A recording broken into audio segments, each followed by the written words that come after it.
take our key point. We can use ratio tables to compare ratios. We're going to apply that key point to our guided instruction problem. So make sure you're annotating the problem with me as we read the problem. Max and Sheila are making orange juice.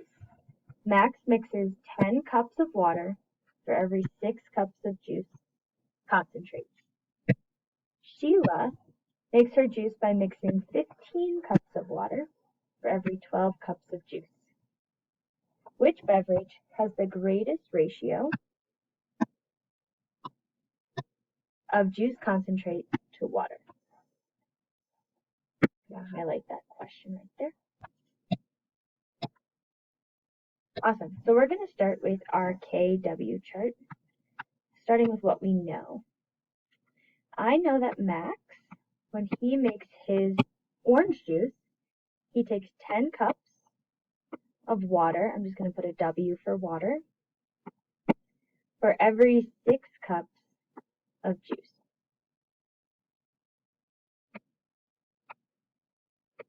Sheila makes her juice by doing 15 cups of water. Again, abbreviating with a W, and then for every 12 cups of juice. Since I don't have room for my W next to it, I'm going to put my W chart underneath. What I'm wanting to figure out is the greatest ratio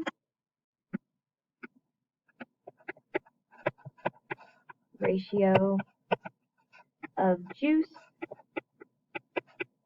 to water.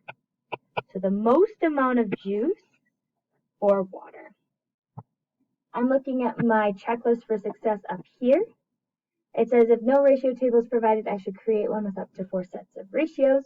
So we don't have a ratio table yet, so let's write our ratios on this table. So I know that this one's going to be for Max. I'm going to make it red. And I know that we're comparing water and juice. So Max's ratio is for every 10 cups of water, there are 6 cups of juice. And then I'm going to set up my next one here. This is going to be Sheila's. Sheila has also water and juice.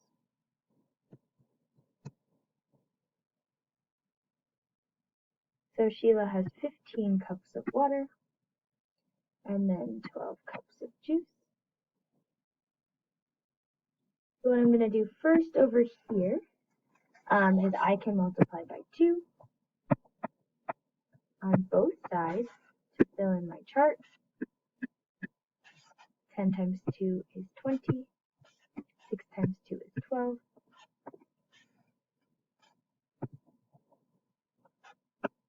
10 times 3, 30, and 18.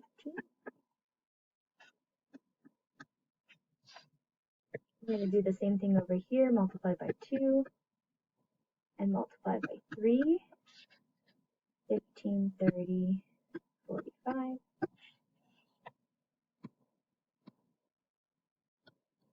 3 times 2 of 24, 36.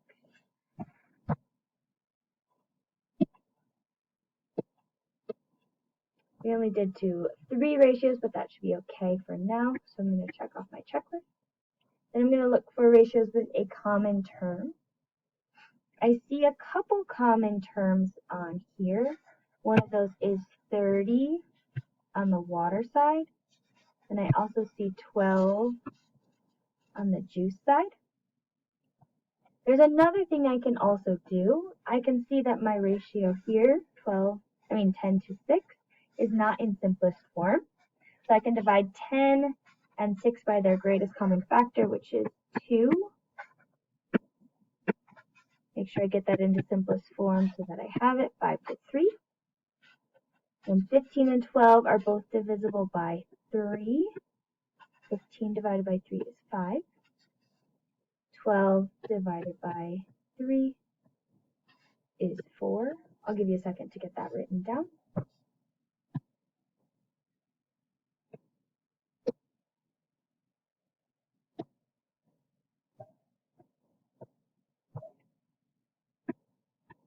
So we've created our charts, we found those common terms. I see another common term right here. And then we're going to compare the ratios with a common term. So I'm actually going to compare using my ratios that have 5 cups of water. So I'm going to write those at the bottom. So Max has 5 cups of water for every 3 cups of juice. And Sheila has 5 cups of water for every 4 cups of juice. So now I have to look at my term. Go back to my question. Which one has the greatest ratio of juice to water? So if they have the same amount of water, I'm just looking at the juice here. 3 cups of juice and 4 cups of juice. I want you to think to yourself, which one has the greatest ratio of juice to water? Has the most juice per water? I want you to highlight it on your screen.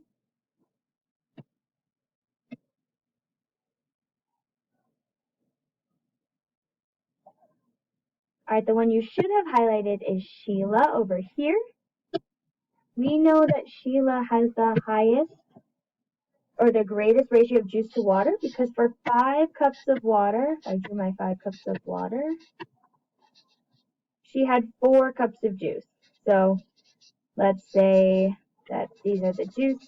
1, 2, 3, 4. Over here, there's the same amount of water, but there's only 3 cups of juice. 2, 3. So there is more juice per those 5 cups of water than Max here. So we know that Sheila, and I'm running out of space and you probably are too, we know that Sheila's beverage has the greatest ratio of juice concentrate to water ratio.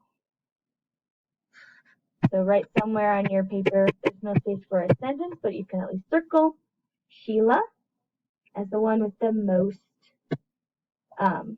with the greatest ratio of juice to water.